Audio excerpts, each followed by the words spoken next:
സ്ത്രീകൾ ഭസ്മം നനച്ച് തൊടാറില്ല എന്ന് പറയപ്പെടുന്നു. അറിയില്ലേ, ഇപ്പൊ കേൾക്കുകയാണ്. വിശദീകരിക്കാമോ? അത് രണ്ടാം വിഭാഗമല്ലേ വിശദീകരിക്കേണ്ടത്.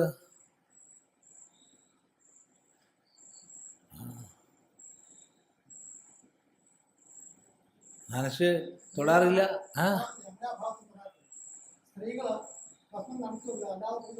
ആയിക്കോട്ടെ, സന്തോഷം.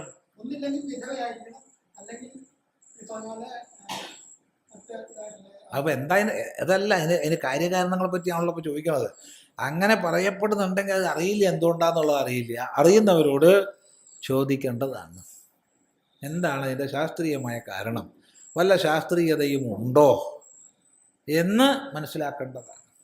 പൊതുവെ അന്ധകാരാവൃതമായ ഒരു മധ്യകാലഘട്ടത്തിലൂടെ കടന്നു വന്നപ്പോൾ ഈ സനാതനധർമ്മ വ്യവസ്ഥയിൽ സ്ത്രീകൾ ഒരു രണ്ടാം തട്ടിലേക്ക് മാറ്റപ്പെട്ടു എന്നുള്ളതൊരു സത്യം മാത്രമാണ്.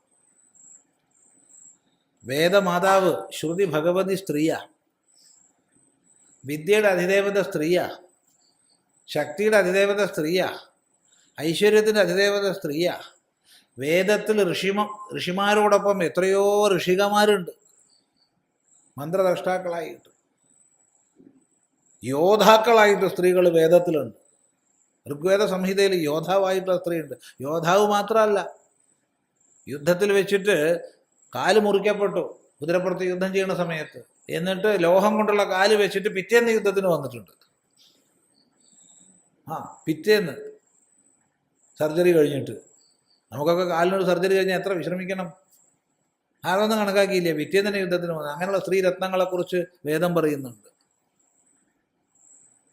അപ്പോൾ ആ ഒരു സമുന്നതമായ സ്ഥിതിയിൽ എന്തിന് യാജ്ഞവൽക്യൻ്റെ ചോദ്യങ്ങൾക്ക് ഉത്തരം പറയുന്നതിന് ജനകന്റെ സഭയിലെ വിദ്വാൻമാർ പരാജിതരാകുന്നത് കണ്ടപ്പോൾ മുന്നോട്ട് വന്നത് ഗാർഗിയാണ്, ബ്രഹ്മവാദിനിയായ ഗാർഗി.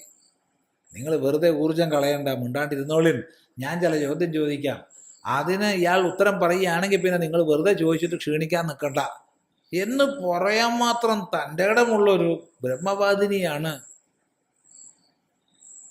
ബൃഹദാരണ്യോപനിഷത്ത് നമ്മൾ കാണുന്നത്. ഈയൊരു സമുന്നതമായ അവസ്ഥയിൽ നിന്ന് പതുക്കെ സ്ത്രീ ഏതവസ്ഥയിലേക്ക് മാറ്റപ്പെട്ടു? സ്ത്രീക്ക് ഓങ്കാരം ജപിക്കാൻ പാടില്ല, സ്ത്രീക്ക് ഗായത്രി ജപിക്കാൻ പാടില്ല, സ്ത്രീക്ക് പൂജ ചെയ്യാൻ പാടില്ല, പിന്നെന്താ പാടില്ല? ചുരുക്കി പറഞ്ഞാൽ ഒന്നും പാടില്ല. അടുക്കളപ്പണി എടുക്കാം, പ്രസവിക്കാം, അതുകൂടി പുരുഷൻ ഏറ്റെടുക്കാഞ്ഞത് വലിയ കഷ്ടമായിപ്പോയി. വേറൊന്നും ചെയ്യാൻ പാടില്ല. ഇനിയിപ്പോൾ കുറച്ചും കൂടി കഴിഞ്ഞപ്പോൾ അങ്ങനെയല്ല കേട്ടോ, നേദ്യം ചെയ്യാം. ഇല്ലത്തെ തേവാരത്തിന് നേദ്യം ചെയ്യാം, പൂജ ചെയ്യാൻ പാടില്ല, മണിയടിച്ച് പൂജിക്കാൻ പാടില്ല. ഏടാ, എന്താ കാരണം? ഇല്ലെങ്കിൽ തേവാരം മുട്ടും, നേദ്യം മുട്ടും, നേദ്യം മുട്ടിക്കഴിഞ്ഞാൽ പ്രശ്നമാവും. അപ്പം അതുകൊണ്ട് നമുക്ക് ചുറ്റിയടിക്കാനും കഥകളി കാണാനും പറ്റുമോ? പറ്റില്ലല്ലോ. അപ്പം എന്തുണ്ട്, സ്ത്രീകൾക്ക് ഇതാവാമെന്ന് വെച്ചു, ഇത് മുടങ്ങില്ലല്ലോ. ഇങ്ങനെ അന്ധകാരാവൃതമായൊരു കാലഘട്ടത്തിലൂടെ നമ്മൾ കടന്നു വന്നിട്ടുണ്ട്. വിവേകാനന്ദ സ്വാമികൾ പറഞ്ഞു, ഭാരതത്തിൻ്റെ പതനത്തിന് രണ്ട് ലിംഗങ്ങൾ, രണ്ട് സൂചനകൾ. ഒന്ന്, ശാസ്ത്രീയമായ വർണ്ണവ്യവസ്ഥയുടെ സ്ഥാനത്ത് അശാസ്ത്രീയമായ ജാതീയത കടന്നുകൂടി, ഉച്ചനീചത്വ കൽപ്പനകളോടുകൂടിയ ജാതി വ്യവസ്ഥ കടന്നുകൂടി. ഒന്ന്.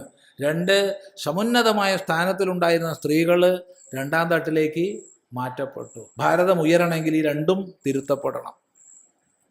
അങ്ങനെയാണ് സ്ത്രീ വിദ്യാഭ്യാസത്തിന് പ്രാധാന്യം കൊടുത്തുകൊണ്ട് വിവേകാനന്ദ സ്വാമികൾ പല പദ്ധതികളും തയ്യാറാക്കുകയും ശാരദാദേവിയുടെ അനുഗ്രഹത്തോടു കൂടി സിസ്റ്റർ നിവേദിതയെ അതിന് ചുമതലപ്പെടുത്തുകയും ചെയ്തു. സിസ്റ്റർ നിവേദിതയാണ്, അതും വളരെ ശ്രദ്ധിക്കേണ്ടതാട്ടോ. സിസ്റ്റർ നിവേദിത എന്ന് പറഞ്ഞാൽ അയർലൻഡുകാരിയാണെങ്കിലും വളർന്നത് ഇംഗ്ലണ്ടിലാണ്. ഭാരതത്തെ കാൽക്കീഴിൽ വെച്ച് നമ്മളെ അടിമകളാക്കി ചവിട്ടി മതിച്ച് ഭരിക്കണതാരാ? അവിടുന്ന് കൊണ്ടുപോകും, അല്ലാതെ അമേരിക്ക നാളെ കിട്ടാനിട്ടല്ല. വിവേകാനന്ദ സ്വാമിക്ക് ധാരാളം ശിഷ്യകൾ അമേരിക്കയിലുണ്ടായിരുന്നു. പക്ഷേ ബ്രിട്ടനിൽ കൊണ്ടുവന്നുള്ള മിസ് മാർഗരറ്റ് നോബിളിനെ തന്നെ ഈ വലിയ ദൗത്യം ഏൽപ്പിച്ചു. സിസ്റ്റർ നിവേദിത കേവലം വിദ്യാഭ്യാസ പ്രവർത്തനത്തിലൂടെ സ്ത്രീകളുടെ ഉദ്ധാരണത്തിന് വേണ്ടി മാത്രമുള്ള പ്രവർത്തനത്തിൽ ഒതുക്കിയില്ല. പിന്നെ ഭാരതത്തിൻ്റെ സ്വാതന്ത്ര്യ അഭിലാഷത്തെ 10 മടങ്ങ് വർദ്ധിപ്പിച്ച് സുഭാഷ് ചന്ദ്രബോസ്, അരവിന്ദ ഘോഷ് തുടങ്ങിയ ധീര ദേശാഭിമാനികളെ വാർത്തെടുക്കുന്നതിന് കാരണഭൂതയായി തീർന്നു. അതൊക്കെ ശ്രദ്ധിക്കേണ്ടതാണ്. അപ്പോൾ ഇതിനിപ്പോൾ സ്ത്രീകൾക്ക് പാടില്ല എന്നുണ്ടെങ്കിൽ എന്തെങ്കിലും സ്മൃതിയൊക്കെ ഉണ്ടാവും കേട്ടോ, ഇല്ല എന്നൊന്നും പറയണില്ല. സ്മൃതികൾക്ക് എന്തെങ്കിലും സംസ്കൃത ശ്ലോകം ചൊല്ലിയാൽ മതിയല്ലോ നമുക്ക്. അതെ അതെ, അങ്ങനെ പലതുകൊണ്ട്. അതിപ്പോൾ ഈ ശ്ലോകങ്ങളൊക്കെ ഇപ്പോൾ ഇത് മാത്രമല്ലല്ലോ, പുരുഷനും രാവിലെ നിങ്ങൾ ഭക്ഷണം നനച്ചു തൊട്ടുള്ളൂ, വൈകുന്നേരം നനച്ചു തൊടരുതെന്ന് പറഞ്ഞു. എന്താ ഇപ്പോൾ രാവിലെ തൊടാതെ വൈകുന്നേരം തൊട്ടൂടെ, എന്താ പ്രശ്നം? അല്ലെങ്കിൽ അതിന് കാര്യകാരണം പറഞ്ഞു തരണം. അപ്പോൾ ഒരു നേരം പോക്ക് ഉണ്ടായത് എന്താ വെച്ചാൽ, നമ്മളിവിടെ എപ്പോഴും വളരെ അനുഗ്രഹ ബുദ്ധിയോടും പ്രേമത്തോടും കൂടി വരുന്നൊരു സ്വാമിജിയുണ്ട്, നിങ്ങൾക്കൊക്കെ അറിയാം, സദാനന്ദ സരസ്വതി സ്വാമികൾ. അപ്പോൾ സ്വാമികളിങ്ങനെ യാത്രയിലാണ്.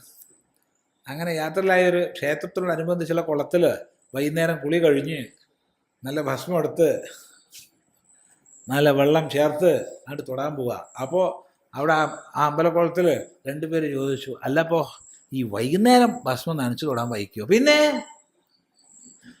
എന്താ കുഴപ്പം? അല്ല, വൈകുന്നേരം നനച്ച് അതിന് വല്ല പ്രമാണമുണ്ടോ സ്വാമി? പ്രമാണമുണ്ട്, പ്രമാണമില്ലാണ്ട്.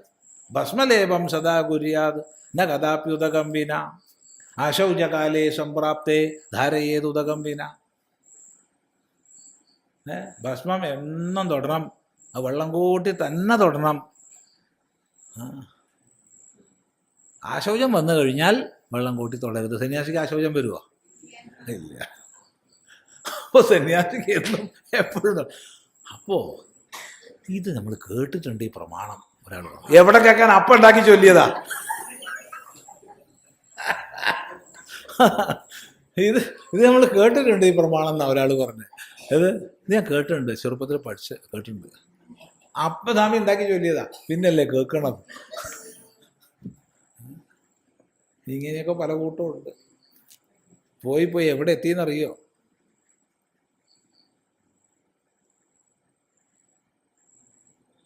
കോഴിക്കോട് മലപ്പുറം അതിർത്തി പ്രദേശം, അതായത് ജില്ല ചോദിച്ചാൽ മലപ്പുറമാണ്, പക്ഷേ കോഴിക്കോടാണ്. അങ്ങനെയുള്ള പ്രദേശം, ചാലിയാറിൻ്റെ തീരത്തുള്ള ഒരു ഗ്രാമം, വാഴക്കാടടുത്ത്.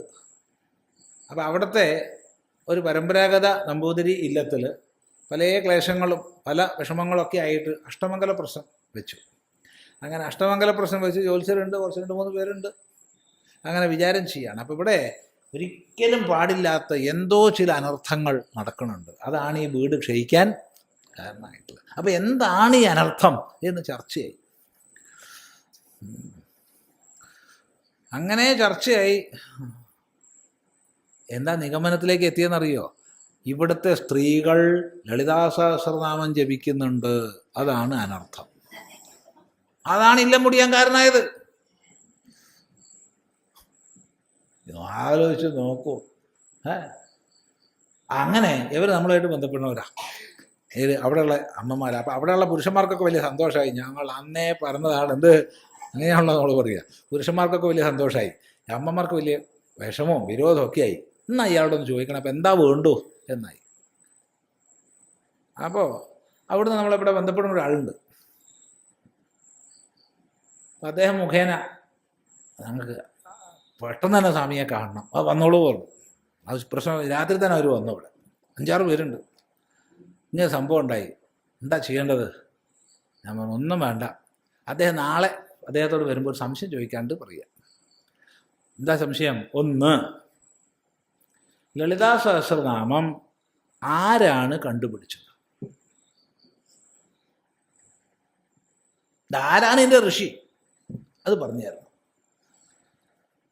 രണ്ടാമത്തത്, ലളിതാ സഹസ്രനാമത്തിലൂടെ സ്തുതിക്കപ്പെടുന്നത് ആണാണോ പെണ്ണാണോ? ഇതും പറഞ്ഞു തരണം. വേറൊന്നും വേണ്ട, ചോദിച്ചോളൂ ധൈര്യമായിട്ട്.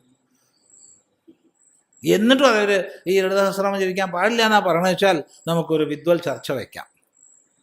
എന്ന് ഇവർ ചോദിച്ചു. അദ്ദേഹത്തിന് അറിയില്ല ആരാണ് ലളിതാശ്രമം കണ്ടുപിടിച്ചതെന്ന്. ആരാ? വശിന്യാദി വാഗ്ദേവതാഹ ഋഷയ. വശിനി തുടങ്ങിയ വാഗ്ദേവതകളാണ് ഋഷിമാർ. ആണോ പെണ്ണോ?